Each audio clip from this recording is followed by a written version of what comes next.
Bonjour à tous et à toutes. Merci beaucoup pour votre présence aujourd'hui. Merci aussi au partenariat et à Simon pour l'organisation de l'activité. Ça nous fait vraiment plaisir à Marie-Rose et moi de vous présenter cet atelier méthodologique sur la revue rapide de la littérature. C'est sûr qu'on prétend pas être experte sur le sujet ni avoir la science infuse, mais on a réalisé une revue rapide cet automne, puis on a développé des méthodes de travail, des stratégies, des trucs et astuces qu'on trouvait intéressant de partager avec d'autres personnes qui souhaitent elles aussi se lancer dans un projet de recension à venir. De plus, dans notre titre, on indique qu'on va aborder la recension à partir d'un logiciel de gestion. Donc, c'est vrai que parfois, on va illustrer des exemples à partir du logiciel que nous avons utilisé, qui est Covidence. Mais sachez qu'il existe aussi des logiciels gratuits, comme par exemple Ryan, et que c'est possible aussi de réaliser une revue rapide sans l'utilisation d'un logiciel de traitement des données. Donc, dans notre atelier, on va vous présenter les différentes étapes pour réaliser une recension rapide, que vous vous serviez d'un logiciel ou non. En fait, ça ne change pas la méthode. Pour ce qui est du plan de la présentation, on va commencer par vous présenter c'est quoi une revue rapide de la littérature. On va ensuite passer à travers les différentes étapes pour y parvenir. Parfois, on va peut-être passer vite sur certains éléments parce qu'on a un temps limité, mais vous inquiétez pas, lors de la période de questions, on va pouvoir vous donner des clarifications, des exemples supplémentaires. Et aussi, à la dernière diapositive, on a inséré une boîte à outils. Donc, vous avez des liens vers des ressources, des gabarits dont on va faire mention aujourd'hui et on va vous rendre la présentation PowerPoint disponible là, après l'atelier. Donc, je débute avec qu'est-ce qu'une revue de la littérature? Une revue de la littérature, en fait, c'est vraiment une étude qui est ciblée, qui est approfondie et critique des principaux travaux existants réalisés sur un thème particulier. Donc, ça permet vraiment de se faire une tête sur un sujet de recherche en acquérant les principales connaissances, à savoir c'est quoi l'état des connaissances actuelles sur un sujet particulier. Pour ce qui est de la revue rapide en tant que telle, bien, elle repose sur un processus de recension systématique qui est rigoureux. Rigoureux parce qu'on va suivre une méthode de recherche, transparente parce qu'on va venir documenter chacune de nos démarches et garder des traces de vraiment tout ce qu'on fait, et reproductible, c'est-à-dire que si une autre équipe de recherche suit la même méthode que nous, bien, elle devrait parvenir au même résultat. La revue rapide, elle reprend les mêmes étapes qu'une recension systématique, mais il y a certaines étapes qui vont être simplifiées et rationalisées pour permettre de répondre à des contraintes de temps ou de ressources. Je reviens tout de suite. Donc, la revue systématique, vous le savez peut-être, c'est un peu comme le summum de la recension en recherche. C'est souvent considéré comme l'idéal auquel parvenir parce que c'est une revue de la littérature qui garantit d'avoir une recension qui est la plus complète et la plus neutre possible.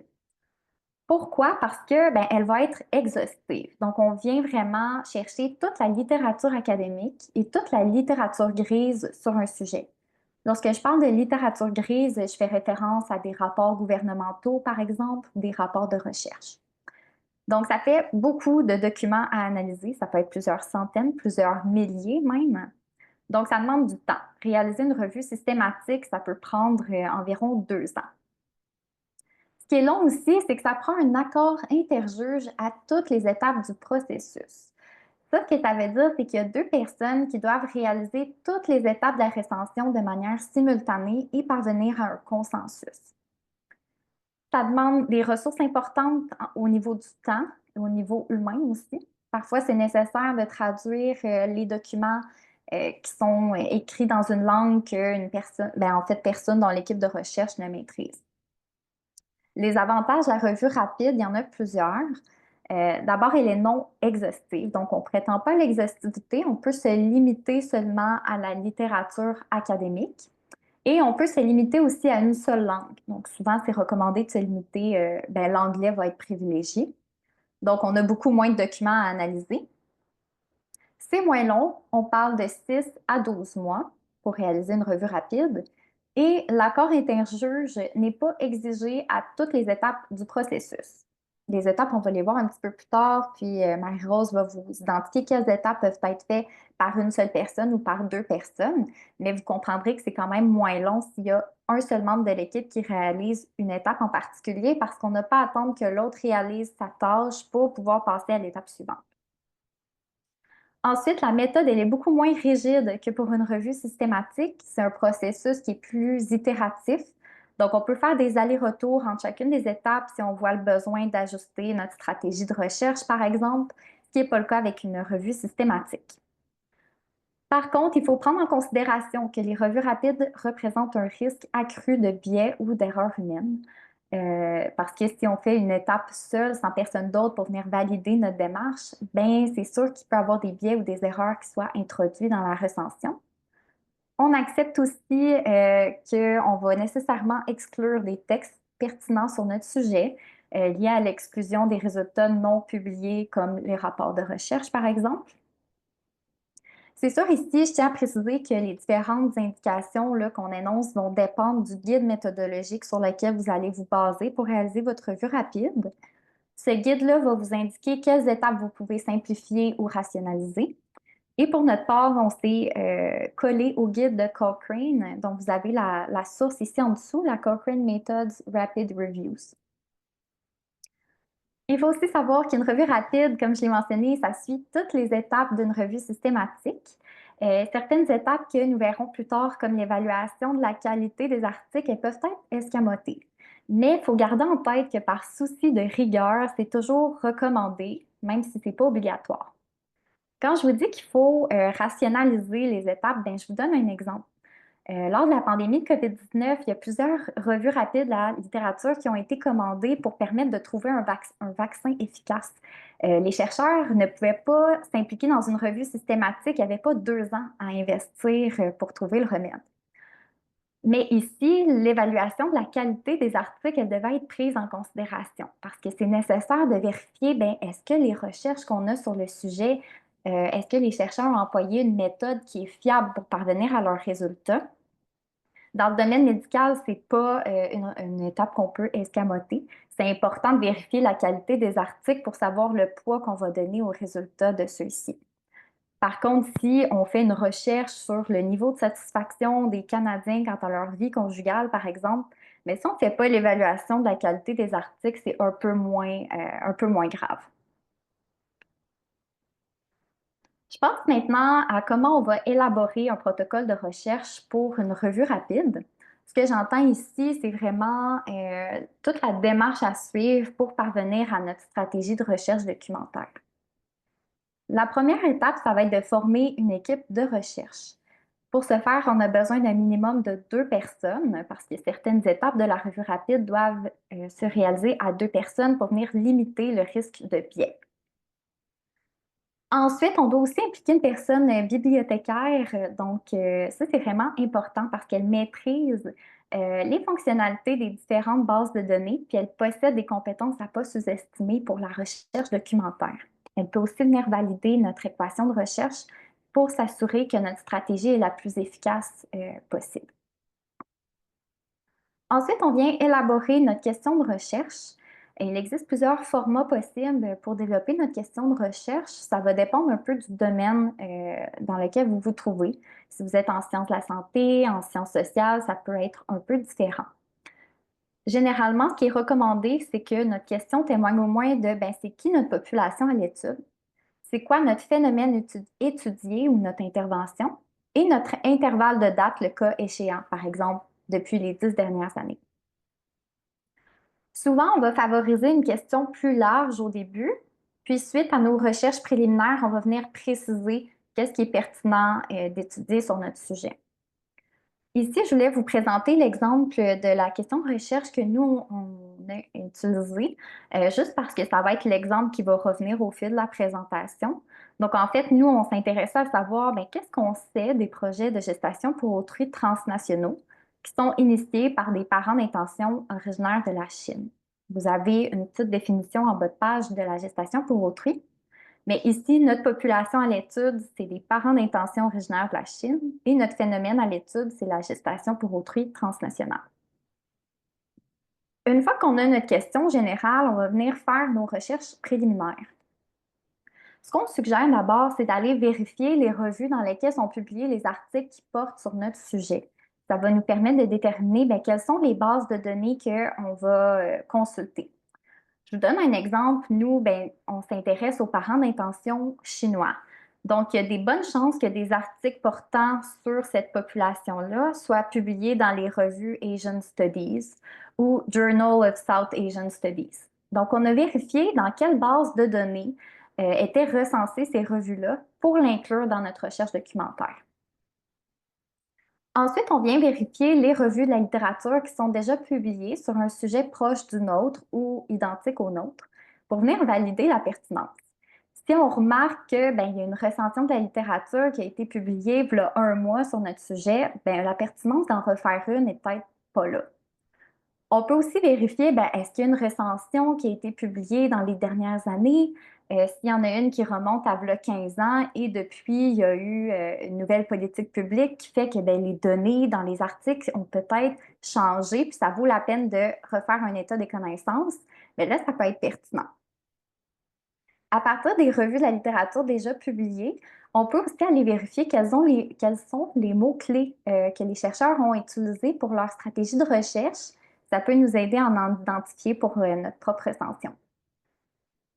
Ensuite, on va venir tester différents résultats pour les mots-clés tirés de notre question de recherche. Et selon les résultats qu'on obtient, ça va venir déterminer est-ce qu'on va plus largement, est-ce qu'on vient préciser notre recherche, donc déterminer quels seront nos critères d'inclusion et d'exclusion en fonction des résultats auxquels on parvient. Ce qui est vraiment important à retenir, c'est de tenir un journal de base et à ne pas négliger. Il faut vraiment noter toutes nos démarches, les résultats auxquels nous parvenons au fil du processus. Donc, on marque à quelle date est-ce qu'on a fait nos recherches, quels étaient les mots-clés utilisés, quelle base de données on a consultées, etc. Ça permet de venir justifier les choix effectués au fil du processus et éventuellement être en mesure de répondre aux questions des personnes qui vont évaluer notre article. Comme je l'ai mentionné tantôt, ça peut prendre 6 à 12 mois faire une recension rapide de la littérature. Donc, ça se peut qu'on oublie au fil du temps, mais pourquoi on a ajouté tel critère d'inclusion? Pourquoi on a fait ce choix méthodologique-là? Donc, le fait d'avoir un journal de bord, on s'assure qu'on a des traces puis qu'on garde aussi toute l'équipe de recherche au courant de nos démarches. Un petit truc aussi, prendre des captures d'écran de nos stratégies de recherche, ça peut être bien. C'est sûr que l'idéal, c'est toujours de justifier chacune de nos décisions, chacune de nos démarches par souci de transparence et reproductibilité. Mais le format des articles ne le permet pas toujours. Quand vous êtes limité à 6 000 ou 7 000 mots, des fois, la section métaux, on n'a pas 10 pages pour l'écrire. Donc, à ce moment-là, vous avez la possibilité de publier votre protocole de recherche. Donc, ça correspond à vraiment tous les détails de votre méthodologie dans un dépôt institutionnel. Donc, un dépôt institutionnel, ça vous permet de publier votre document en accès libre sans, il n'y a pas de révision par les pairs, mais vous pouvez y faire référence dans votre article scientifique avec votre recension, de faire référence à votre protocole de recherche qui va présenter vraiment tous les détails de votre méthodologie. Encore une fois, ce n'est pas obligatoire pour une revue rapide, mais par souci de rigueur, c'est toujours recommandé. Une fois qu'on a notre question, qu'on a fait nos recherches préliminaires, on va venir identifier c'est quoi les concepts clés de notre question de recherche. Donc, nous, on avait par exemple gestation pour autrui, transnationaux, parents d'intention, Chine. Donc, on vient déterminer c'est quoi nos concepts finaux. Nous, dans nos recherches préliminaires, on a joué beaucoup avec les concepts, puis finalement, on a seulement gardé gestation pour autrui et Chine. Si on ajoutait d'autres concepts pour venir préciser notre recherche, on se trouvait avec tellement peu de résultats qu'on avait peur d'échapper des articles pertinents. Ça, quand on a un sujet très niche, c'est bien d'élargir, mais parfois, il y a certains sujets qui peuvent vous demander de préciser davantage. Si vous avez 10 000 résultats, c'est peut-être pas réaliste. Donc, à ce moment-là, vous venez préciser. Ça dépend toujours du corpus de la littérature qui est disponible là, sur votre sujet. À partir des concepts que vous avez choisis, vous allez venir vérifier est-ce que vous avez des mots-clés semblables aux recensions précédentes. Puis, vous allez aussi venir faire une liste de tous les synonymes de vos mots-clés pour vous assurer de couvrir la littérature le plus largement possible. Ensuite, petit truc, vous pouvez utiliser des guillemets anglais comme ça ici. Ça permet d'aller chercher des expressions de recherche précises plutôt que des mots-clés. Je vous donne un exemple. Nous, avec le mot surrogacy, on s'est rendu compte que c'était un synonyme pour des personnes qui sont compatibles pour des dons de reins. Donc, ça n'avait pas vraiment rapport avec notre sujet de recherche, puis on se retrouvait avec beaucoup de pollution. Donc, pour venir préciser notre recherche puis éviter de se retrouver avec des articles qui n'ont pas de lien avec notre étude, ben, on est venu utiliser l'expression surrogate mothers. Donc, de cette façon-là, on s'assurait d'aller circonscrire nos résultats à la gestation pour autrui. Une fois qu'on a nos concepts finaux, on vient sélectionner nos bases de données. Donc, pour être le plus exhaustif possible, c'est vraiment ça le but. Donc, il n'y a pas de minimum, il n'y a pas de maximum de bases de données consultées. Mais pour être le plus exhaustif possible, une ou deux bases de données, c'est pas suffisant. Généralement, on va tourner autour d'une dizaine de bases de données. Puis, il faut être en mesure de les justifier. Donc, pourquoi vous avez consulté telle base de données plutôt qu'une autre? Nous, dans notre contexte, bien, comme on s'intéressait à l'expérience des parents d'intention, bien, on allait rechercher des bases de données en sciences sociales qui couvraient des disciplines comme la psychologie, le travail social, l'anthropologie, etc. Ensuite, c'est recommandé en fait, c'est presque obligatoire de vous créer un profil sur les bases de données pour aller sauvegarder vos recherches, puis aussi activer la notification si jamais des articles correspondant à vos critères de recherche sont publiés entre le moment du lancement de votre dernière recherche jusqu'à la rédaction de votre article. Donc, ça vous permet de rester le plus à jour possible. Ensuite, un mot sur Google Scholar. Donc, Google Scholar, c'est pas recommandé de l'utiliser étant donné les fonctionnalités de recherche qui sont très limitées. Ça fait que les résultats de recherche ne sont pas précis.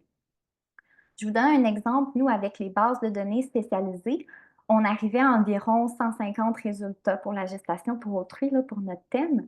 Mais lorsqu'on regardait avec Google Scholar, on parvenait à 500 résultats. Donc, il faut s'attendre à beaucoup de pollution si on l'inclut, mais d'un autre côté, ça nous permet de nous assurer que même des documents non répertoriés par des bases de données spécialisées vont quand même être recensés dans notre recherche. Donc, c'est un choix à faire quand on a un sujet qui est très niche avec peu de résultats sur les bases de données. Bien, ça peut être une bonne idée de l'utiliser. Mais si vous avez déjà des milliers de résultats avec les bases de données, c'est probablement pas pertinent d'inclure Google Scholar. Ici, c'est vraiment pour faire votre recherche sur la base de données. Je vais essayer d'être le plus clair possible, mais on y reviendra plus tard au besoin.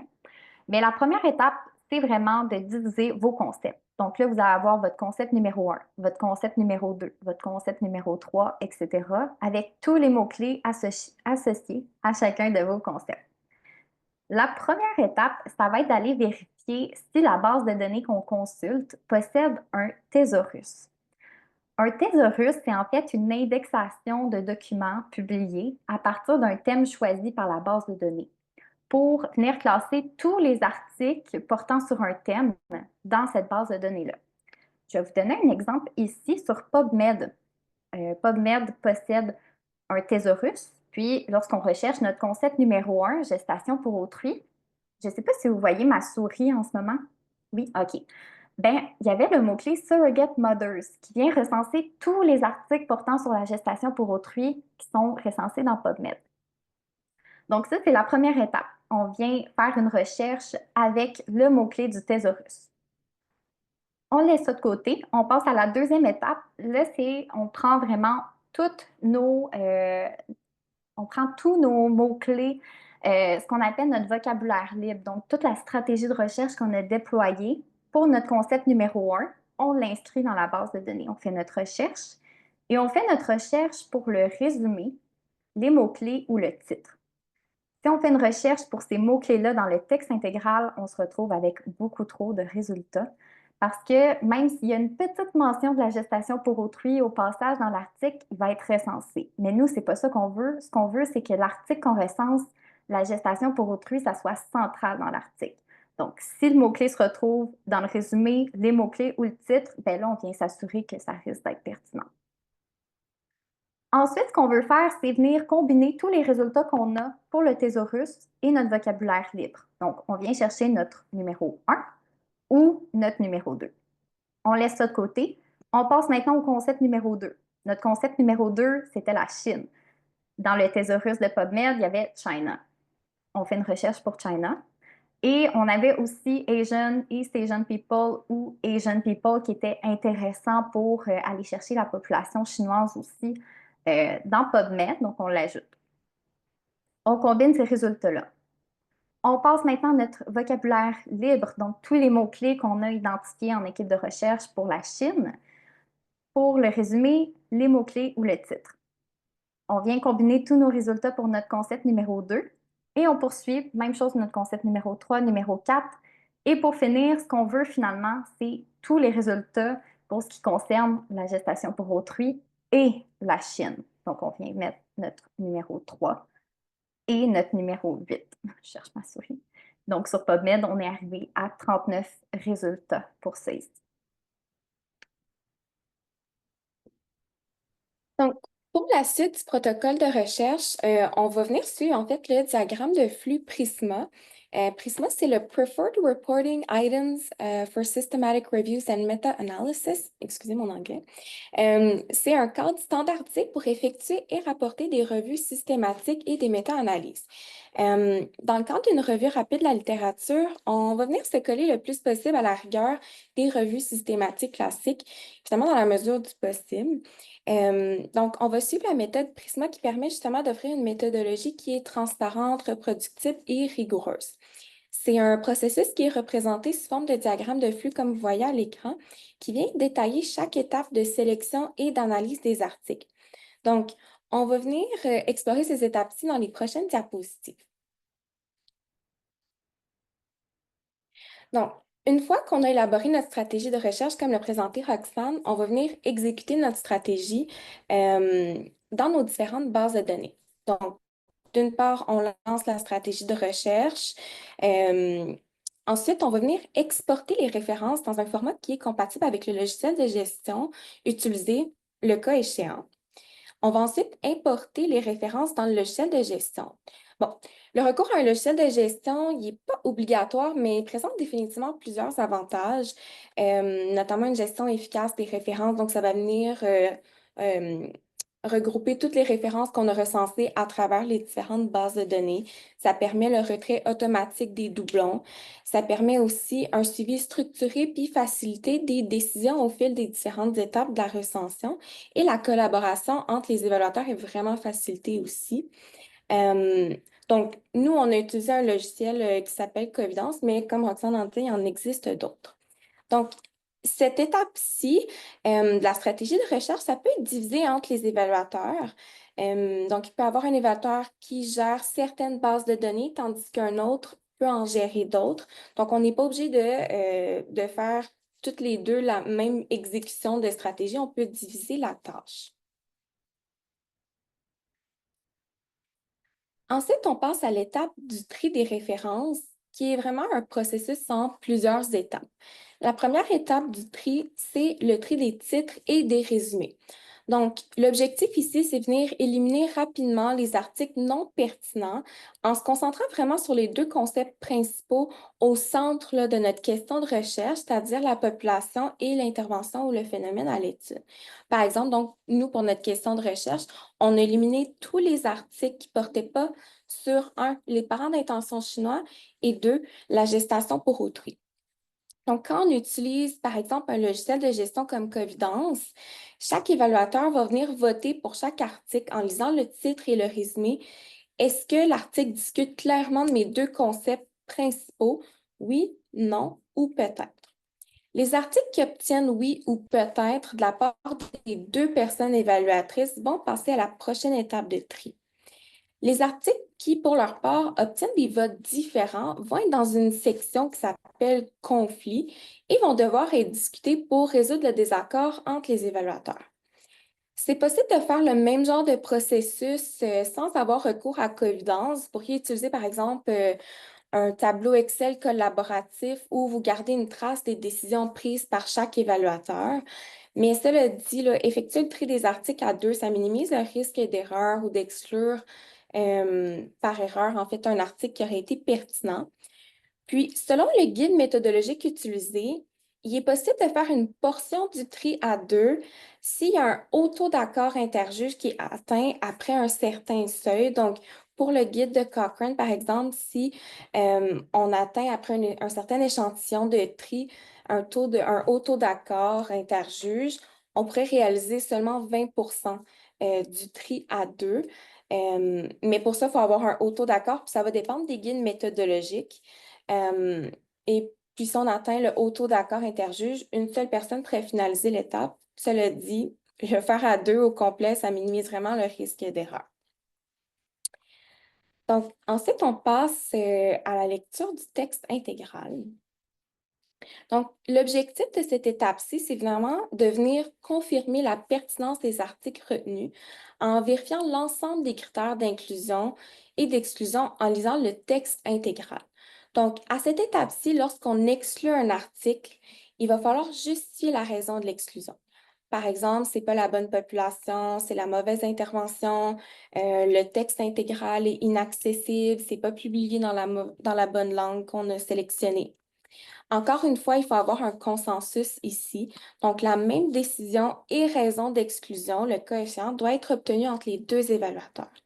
Donc, s'il y a un désaccord, il va falloir avoir une discussion entre les deux évaluateurs pour parvenir à une décision partagée, donc être d'accord sur la décision qu'on prend par rapport à l'article. Donc, comme au titre et au résumé à l'étape précédente, on va se poser la question, est-ce que l'article répond à ma question de recherche et respecte mes critères d'inclusion et d'exclusion? Alors, oui ou non? Si oui, parfait, ça passe à la prochaine étape. Si c'est non, pour quelle raison? Puis, petit conseil ici, gardez-vous un guide qui est clair des critères d'inclusion et d'exclusion, vraiment pour garantir la cohérence entre les évaluateurs, puis relisez-le fréquemment tout au long du processus de tri pour vous assurer de maintenir la même définition, puis que ça soit frais dans votre mémoire, quels sont vos critères d'inclusion et d'exclusion, puisque ça peut s'échelonner quand même sur une certaine période de temps. Donc, gardez ça frais à l'esprit tout au long du processus. Donc, ensuite, quand on a trié en fonction des titres et des résumés et des textes intégrales, on passe à l'étape d'extraction des données. Donc, cette étape-ci, c'est vraiment de venir collecter l'information pertinente pour répondre à notre question de recherche. Pour faire ça, on va venir se créer une grille d'extraction qui est personnalisable. Puis dans cette grille-là, on va, dans un premier temps, inclure les informations de base de l'article. Donc, tout ce qui touche les informations générales comme le titre, qui sont les auteurs, l'année de publication. On va venir identifier quels sont les objectifs et les questions de recherche pour chaque article. Quels sont la méthodologie, donc les types de devis, les outils de collecte. On va aussi répertorier les données démographiques, donc la taille, les caractéristiques de l'échantillon. On va aussi se réserver une portion pour identifier les limites de l'article. Est-ce qu'il y a des biais? Est-ce qu'il y a d'autres limites qu'on a répertoriées? Puis on va aussi avoir une partie pour la qualité de l'étude, qu'on va revenir un petit peu plus tard. Donc, ici, on vous présente un exemple un peu. Nous, on l'a fait sous forme de tableau Excel pour justement corriger l'information pertinente pour les articles retenus. Ensuite, dans un deuxième temps, on va procéder à l'extraction des résultats des articles comme tels. Donc, pour faire cette étape-ci, il va falloir, dans un premier temps, là, identifier les thèmes principaux à partir d'une lecture préliminaire des textes. Donc, une fois que les thèmes sont définis, on va venir regrouper les résultats des articles analysés sous ces thèmes-là. À cette étape-ci, c'est important de rapporter les données et pas essayer de les interpréter. Donc, pas essayer d'interpréter qu'est-ce qu'ils nous disent les données, mais vraiment textuellement, qu'est-ce que les articles nous disent à propos de ces thèmes-là. Donc, on vous laisse quelques conseils aussi. D'une part, c'est essentiel de s'assurer de bien définir les thèmes pour, encore une fois, s'assurer que c'est cohérent à travers les articles et à travers les évaluateurs. Puis, aller lire pour ça aussi et relire la description des thèmes tout au long du processus. Donc, ça serait que ce qu'on extrait et ce qu'on classe par thème, c'est vraiment à propos de ce thème-là. Ensuite, aussi, un petit truc, utilisez des codes de couleurs et des annotations quand vous faites la lecture intégrale des articles. Comme ça, vous gardez des traces, vraiment des réflexions euh, et des termes que vous extrayez. Puis, ça facilite aussi par la suite la vérification d'extraction par l'autre évaluateur. Car à cette étape-ci de l'extraction des données, des résultats, on peut diviser les articles entre les évaluateurs. Donc, on n'est pas obligé de faire toutes les deux l'extraction des mêmes articles. On peut séparer les articles en deux. Puis, on va venir ensuite faire une vérification croisée. Donc, si Roxane extrait les articles 1 à 6 et moi 7 à 12, ben, on va aller vérifier une portion d'extraction de l'autre. Donc, en ayant annoté puis utilisé des codes de couleur dans la lecture des textes, ben, ça va être plus facile d'aller répertorier l'information qui aura été extraite par l'autre évaluateur. Ensuite, on passe à la partie évaluation de la qualité. Donc, comme Roxane a dit un petit peu tantôt, cette partie-là peut avoir une valeur différente selon le contexte. Mais l'objectif de l'évaluation de la qualité, c'est vraiment d'identifier les biais et d'évaluer la validité méthodologique des articles. Cette étape-ci là, peut être effectuée simultanément à l'extraction des données. Donc, au fur et à mesure que vous faites l'extraction des données, que vous faites la lecture intégrale, vous pouvez réaliser cette étape-là en même temps. L'évaluation de la qualité, ça va nous permettre d'accorder un poids différent aux résultats extraits en fonction de la qualité de l'article. Puis, selon le guide méthodologique, on pourrait aussi choisir d'exclure les articles de trop faible qualité. Donc, si on a un score qui est trop faible au niveau de l'évaluation de la qualité, que la validité méthodologique, elle est très pauvre pour l'article, on pourrait choisir d'accorder un poids différent à ces résultats-là. L'évaluation se fait aussi grâce à des outils d'évaluation spécifiques qui ont été testés et évalués. Puis, comme le CASP, et on vous a mis un petit lien aussi à la fin pour avoir ces outils-là. Et cette étape-ci peut se réaliser comme la précédente. Euh, donc, ça peut être fait par un premier évaluateur, puis révisé par le second. Donc, la même personne qui fait l'extraction des données pour un article va aussi faire l'évaluation de la qualité et pourra être contre-vérifiée par le deuxième évaluateur. En fait, la prochaine étape, c'est de venir identifier d'autres articles pertinents à partir des références des articles qui sont retenus. Donc, ça se fait en même temps que l'extraction de données. On va venir cibler des articles qui semblent clairement pertinents pour notre question de recherche dans la liste des références des articles analysés. Donc, on va venir regarder dans la liste de références, est-ce que dans ces articles-là qui sont cités, qui sont référencés, est-ce qu'il y en a qui sont clairement pertinents pour notre question de recherche? Donc, on va venir les cibler. On va appliquer le même processus de tri par titre et résumé, puis par lecture de texte intégral pour aussi ces références supplémentaires-là. Cette étape-là, ça permet de cibler des articles supplémentaires qui ne sont pas ressortis avec notre stratégie de recherche, puis ça va améliorer vraiment notre couverture de la recension. Alors maintenant, on revient à notre diagramme de flux Prisma. Donc, après avoir passé au travers les différentes étapes de notre recension, on arrive avec le diagramme de flux qui nous fournit vraiment une vue d'ensemble claire des différentes étapes du processus où on va retrouver notamment le nombre total d'articles identifiés dans les bases de données, le nombre de doublons éliminés. Ensuite, on va voir le nombre de références qui ont été triées, d'abord par titre et résumé, puis par lecture intégrale des textes. On y indique aussi le nombre de références qui sont exclues à chaque étape avec les raisons d'exclusion précises pour la lecture du texte intégral. Donc, combien d'articles on a exclus car ils ne portaient pas sur la bonne population, qui était dans une langue qui n'était pas celle qu'on avait choisie. Dans la seconde partie du tableau, on va présenter des informations similaires, mais pour les références supplémentaires qu'on va avoir identifiées dans un deuxième temps. Donc, le diagramme permet vraiment de visualiser le processus global en mettant en évidence la rigueur et la transparence de la démarche de recensement. Donc, on voit clairement toutes les étapes, combien d'articles ont été retenus, combien ont été exclus, qui ont passé à l'étape suivante. Donc, ça regroupe tout notre processus dans un même diagramme, dans un même tableau, comme vous voyez là.